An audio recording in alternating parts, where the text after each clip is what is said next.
There's a place in France, and Pope John Paul stance. I am, as always, your host, Christopher Paul Dugdale, MEDMA. We are Duncanville High School in these United States, and today is April 21st, 2021. And 5 years ago today, Prince died. If he were here today, I hope we would all party like it's 1999. And if you listen closely in the background, this is what it sounds like when doves cry.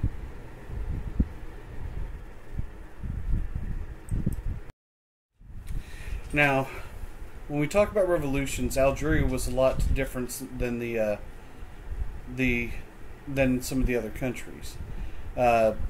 Now, the population were colons or French settlers. Okay, and as you can see, Algeria is in northwest Africa. The National Liberation Front, the FLN, waged an 8-year war with atrocities on both sides, and the war ended the Fourth French Republic. So, if you're trying to keep score at home, since the Revolution, since the start of the French Revolution, there have been about 8 different governments.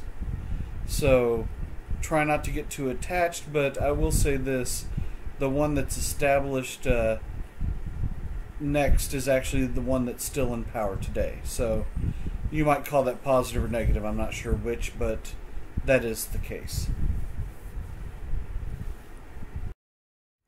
Now, the Fifth Republic is founded under Charles de Gaulle, and he's going to be in charge for 10 years. One of the first things that he does is he ends the Revolutionary War in Algeria, and he gives Algeria its independence. And he is going to leave the NATO military alliance and remain independent. This is called Gaullism. Obviously named after Charles de Gaulle. France will independently develop their own nuclear weapons in 1960 and test that themselves. He also made a public statement, despite the fact that France had ruled Vietnam for hundreds of years before they were beaten in 1954 at Dien Bien Phu, that Vietnam should be united under their own rule without the U.S. interfering, and if they wanted to be communist, then so be it.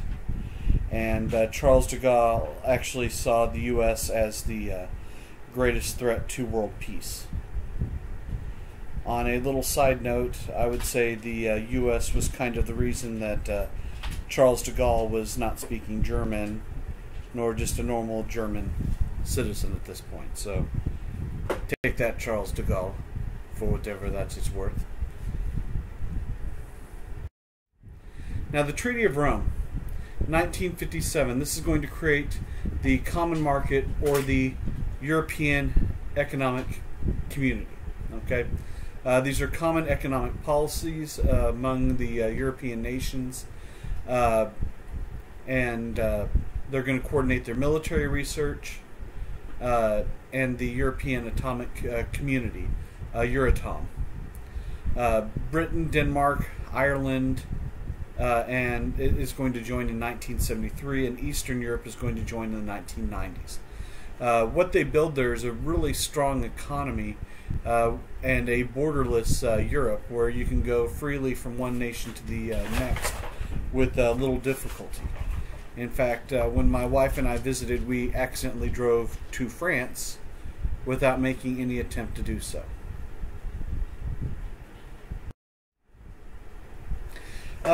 Canada is still really the child of Great Britain, and they're going to support the UN or United Nations to distance itself from the United States.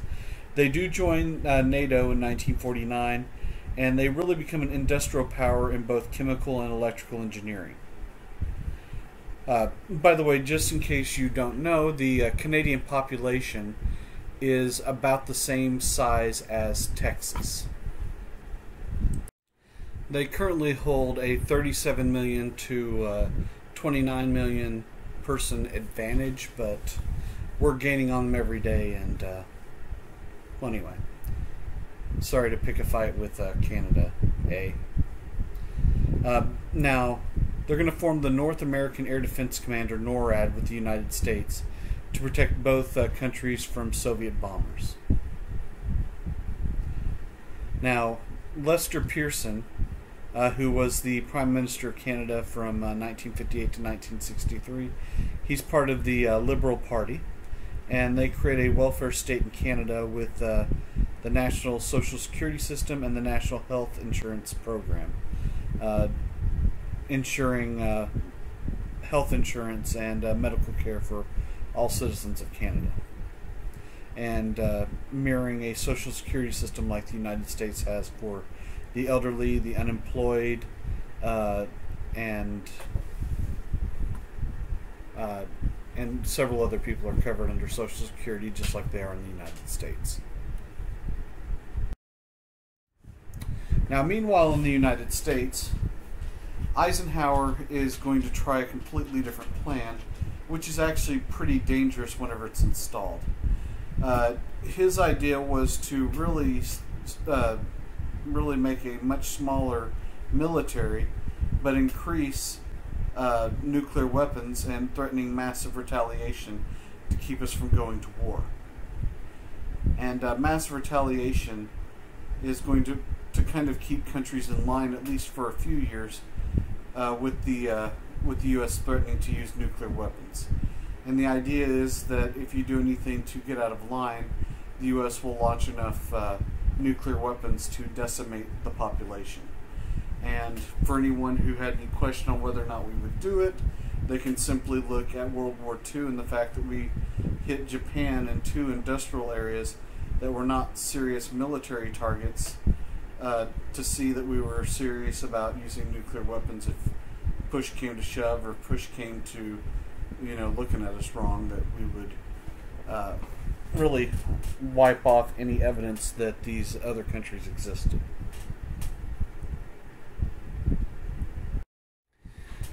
So, Nikita Khrushchev, as the premier of the Soviet Union, he makes a completely different push than what Stalin did.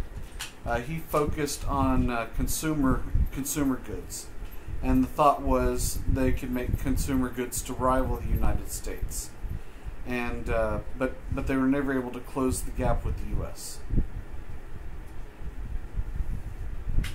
They also would institute things like the Virgin Lands Project, and this opens Central Asian lands to help productivity on the collective farms. And the thought was people could just farm out in Central Asia, grow as much as they could, and it would make it easier for the collective farms. But the problem was the collectivization of farms has never worked, whether it be in the Soviet Union, in China, in North Korea, in Vietnam, or in Cuba, or any other country that's had a dalliance with communism. Just the level of production that they have to get and the level of work that they have to do is probably not commensurate with what they got out of it. Without capitalism, in some cases, people just didn't have the push they needed to do what they needed to do. The apparatchiki, these are party bureaucrats who were really afraid of the effects of Khrushchev's reform on their power, and they thought that if Khrushchev remained in power or went unchecked, that he would cause communism to crumble, but more importantly, their actual positions. And they're going to be the people that help remove him from power following the Cuban Missile Crisis. So there are consequences for some people.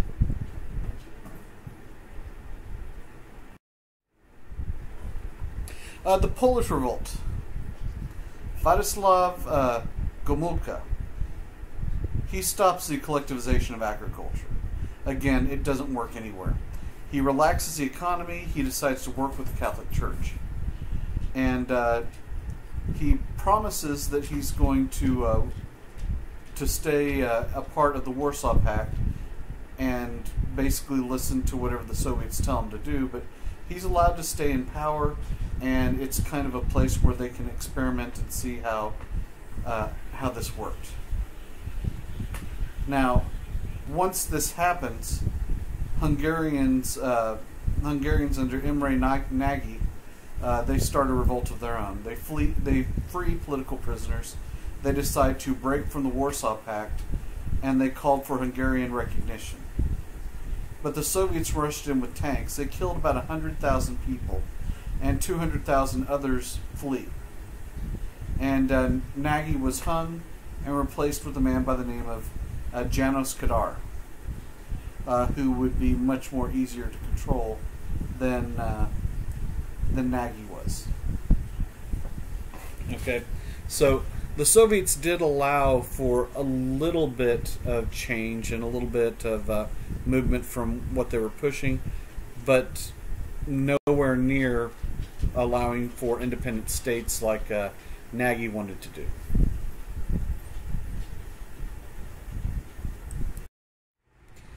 Sputnik. This is another one of those moments where there's certain times in your life where something happens and you remember what you were doing the second that happened. And Sputnik was important because on October 4th, 1957, the Soviets put the first artificial satellite in space, which meant that they could put things in orbit, which means that they could track anything around the Earth. And if they can put a satellite in space, why couldn't they put an atomic bomb? And then if they decided to attack the United States, they could blanket the country, and we wouldn't know until it was happening.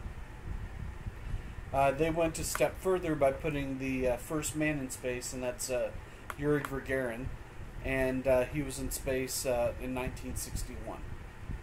But the space race really begins for the United States in 1957. And if you're wondering why you take all the classes you do, a lot of it has to do with Sputnik. Because there's two major things that come out of this. The first one is the National Aeronautics and Space Administration, also known as NASA. And this is the U.S. space program. This puts Alan Shepard in space, and John Glenn is the first American to orbit the Earth in 1962. So the space race really begins in 1957, and we have people up within 5 years. But this is around the same time that you have all the videos made of what to do whenever the Soviets attack, the duck and cover videos. All of this comes from this time period right here. The second thing that comes out, and this is what affects students, is the National Defense Education Act. And this required students to take more math and science. The thought process was that in several small districts across the nation that they didn't offer math and science past the 8th grade, which means that you might have some very important engineers, you might have some very important doctors, you might have people on all types of different levels that if they'd received that level of math and science, that they might have come out with innovations later on. And it became, from this point forward, it becomes the standard to provide everyone with this much math and science. Now, for anyone who's wondering why we needed to be so afraid of the Soviet Union or the other way around, it has to do with an invention by the name of intercontinental ballistic missiles. Okay, these are developed by the United States after Sputnik to reach targets in the Soviet Union. These could make it within a couple of hours to any target in the Soviet Union. And we had about 25,000 missiles, and that we could launch at any time if need be. And we also had submarines that could fire missiles as well. Once these missiles were launched, they could travel about 5,500 miles an hour, or for those of you who prefer things in kilometers, about 9,100 kilometers per hour. So really, we're talking just about any target on Earth can be hit in such a short period of time. Now, anti-ballistic missiles, or ABMs, were developed to shoot down the ICBMs. But they were banned by treaty in 1972 because obviously you want all of the nuclear missiles to hit their target. I don't really understand any of why any of this stuff is banned. And when the United States begins to develop the Star Wars program, Strategic Defense Initiative, again, this is something that really makes Gorbachev panic. For reasons that I can say I don't truly understand.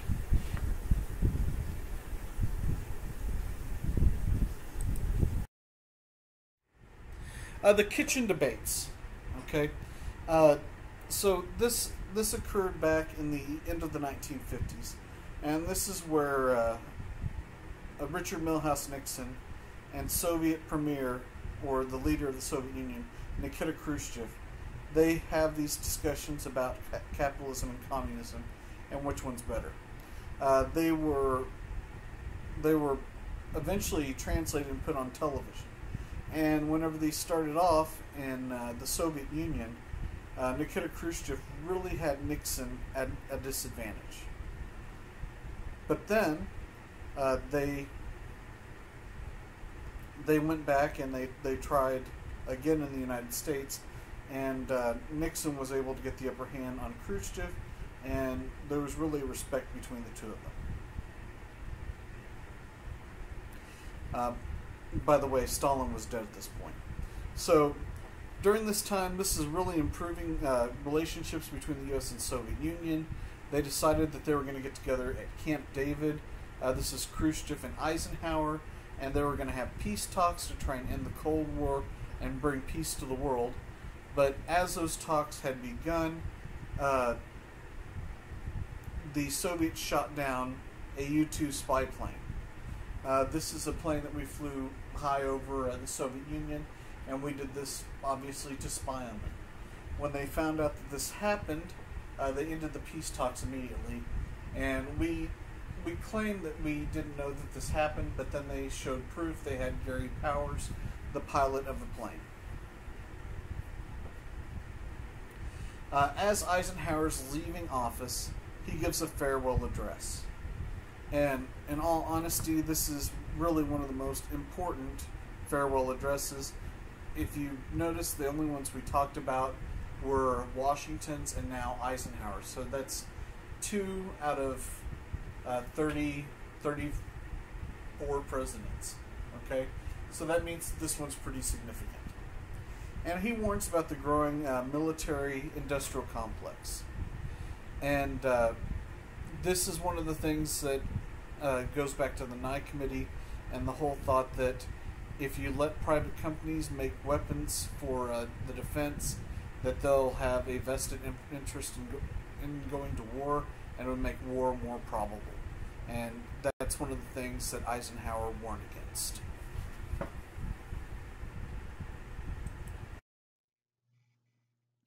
Okay, Cuba, 1959. Fidel Castro took over Cuba with Cuba with the help of Soviet weapons. Okay, there was a guy in charge there by the name of Batista who was friendly to the U.S. There were a lot of U.S. businesses all throughout Cuba, a lot of casinos, a lot of investments. All of the U.S. businesses became part of the Cuban national government. So Eisenhower, in response, gets a bunch of these Cuban exiles that escaped to the United States, to places like Florida, Miami, New Orleans, and New York. He'll train these men. They were called La Brigada, or the Brigade. And he wanted to launch an invasion of Cuba and basically overthrow Fidel Castro. This doesn't get done before the end of Eisenhower's presidency, and so one of the first things that happens whenever JFK becomes president is they launch this attack on the Bay of Pigs. There's the Bay of Pigs down there on the southern beach. It was called the Bay of Pigs because there were a bunch of pigs in that beach area. They were laying out on the beach and they were bacon. So They launched this major attack. They thought it would catch everyone by surprise and that all the Cuban people would get behind the attack. The U.S. was supposed to send air cover to establish a beachhead to make it possible for them to make it more easily into Havana and overthrow Fidel Castro, but most of La Brigada were either killed or captured. Many of them sat in jails until they died for about the next 35 years. So this makes JFK look bad. So, Eastern Germany, Walter Ulbricht nationalized industry and collectivized agriculture. But about 2.8 million East Germans, or about 1/6 of East Germans, most of them with industrial skills, will escape from East Berlin and East Germany to West Germany via West Berlin. So, Ulbricht, along with Khrushchev, are going to build the Berlin Wall, which is going to separate East and West Berlin from each other. And JFK remained resolute to not recognize East Germany or withdraw from Berlin. And the wall is really a symbol of tyranny, and not only that, anyone who approached the wall would be gunned down without any explanation or anything along those lines. If you look down in the bottom left-hand side of the screen, you'll see soldiers standing at the wall. And again, anyone that approached it would be killed. Now, you could approach on the west side, but you weren't allowed to. Well, and you could actually cross over from west to east, but you could not go from east to west just because of security. Now, Erich Honecker is going to rule for 18 years after Ulbricht, and he uses the Stasi, or secret police, to keep control of everyone in East Berlin and East Germany. So it's going to be pretty tight range from that point forward. Rachel Carson, she is really the mother of the environmental movement, and she wrote Silent Spring, and this raises a lot of awareness about insecticides and DDT and other insecticides on nature, and the very fact that they kill insects in the way that they do leads to a problem in the food chain, because whenever birds or frogs or other animals and insects eat all of these dead bugs, all the poison in them will also kill the animals. And the whole reason it's called Silent Spring is if you continue to use insecticides and things like DDT, that in the spring there will be no sound because everything will be dead. And DDT was actually developed and used on all World War II soldiers, because during World War I, 97% of all the men in the trenches had head lice and had a condition known as trench fever. But they found that whenever they put DDT and basically sprinkled in the hair of soldiers, that all of the lice and anything else living in their hair died instantly. Now, you would think that this might raise a question of, is this really healthy for me to use and inhale? But rather than raise any questions like that, what happens is nothing. Nothing happens, and no one asks any questions. It's just kind of the same type of crap. Anyway, Green parties are formed all over Europe and the rest of the world, but not in every nation. So don't think that everyone's working towards keeping the environment clean. But the idea is to protect and to clean the environment. But there are major problems with air pollution, polluted rivers and lakes, some of them taking a long time for the cleanup to take place. Companies for years had been dumping chemicals and trash into rivers and lakes. I mean, if you don't know this takes place, look at the continent of garbage in the Pacific Ocean that is pretty close to the size of Australia, just floating around, of plastic bottles and other debris. Air pollution also is a major problem, running from factories and vehicles.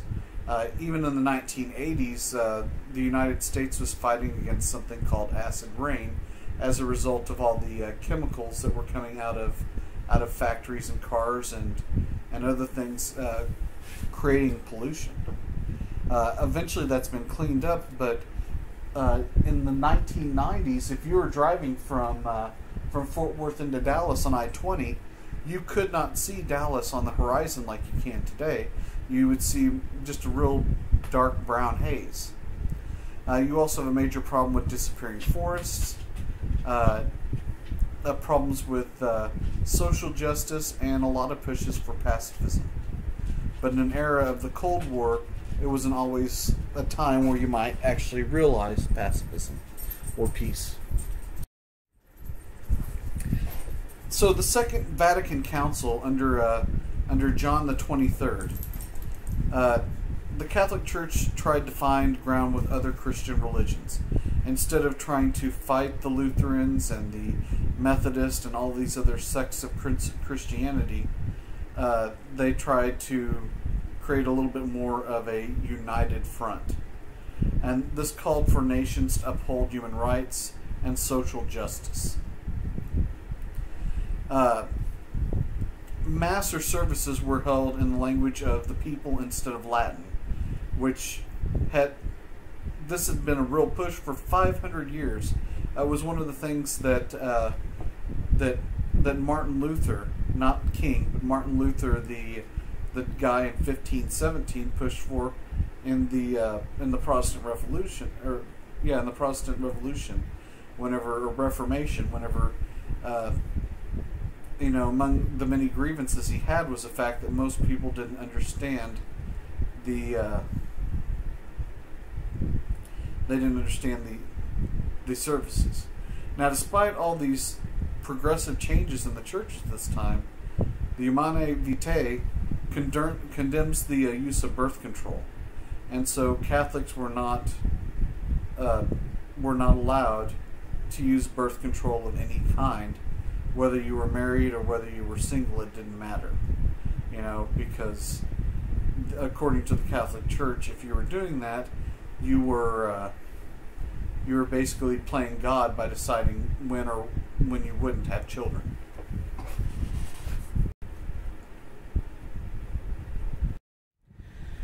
Now, John the 23rd was succeeded by John Paul II. John Paul II was the first non-Italian pope since 1522. He supported the Solidarity movement in Poland. He tried to end communism in Eastern Europe. He fought against nuclear weapons. He finally apologized for the Crusades, something that the Catholic Church had instigated about 1,000 years earlier, and leading to the deaths of hundreds of thousands of people. He also apologizes for Galileo's persecution, especially since the church was in the wrong, and that the heliocentric view of the universe that was presented by Galileo was indeed proved correct. And he also apologized for the failure of the church to do anything during the Holocaust, where not only did the church kind of look the other way, but it also was used to smuggle Nazis out of Europe into places like Latin America and the United States, where they could avoid prosecution for war crimes. Now, at the same time that the Catholic Church is trying to make peace with other Christian sects, in Islam you have Muslim fundamentalism.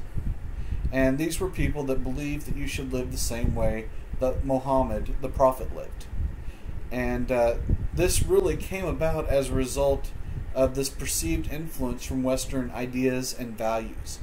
And the truth is, Muslims, for the most part, saw Americans as these godless beasts that slept around, drank, did drugs, and did not adhere to any real religion.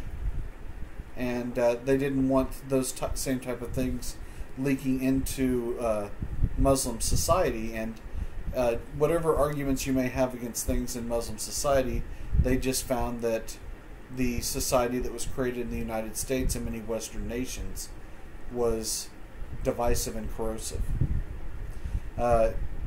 It was important to many of the radicals after the Iranian Revolution in 1979 when the Ayatollah Khomeini took over. Also, the Taliban and ISIS will embrace this as well.